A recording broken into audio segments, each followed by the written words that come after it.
Hey guys, in this video, I will show you how to use Claude for creative writing. All right, so let's begin with the video.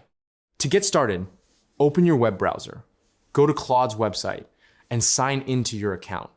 Once you are logged in, begin a brand new chat so you can work with a clean conversation. Starting fresh helps Claude focus entirely on your current idea without being affected by previous prompts or older context. The most important part of getting high-quality creative writing results is writing a clear and detailed prompt. Claude performs much better when it understands exactly what you want it to create. Instead of using vague instructions, be specific about the type of writing you need. If you want a short story, clearly mention that. The more direct your instructions are, the more accurate and creative the response will be.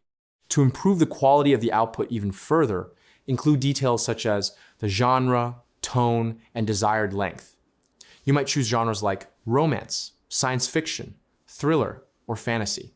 For the length, you can request something specific like a 450-word story, a short outline, or a micro story.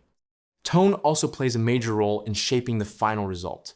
So decide whether you want the writing to feel emotional, funny, dark, uplifting, or dramatic. These details help Claude better understand your vision and reduce the need for multiple revisions later. After submitting your prompt, carefully read through the response and compare it to the style, mood, and structure you wanted. If the result is close, but still needs improvement, you can continue refining your original prompt inside the same chat.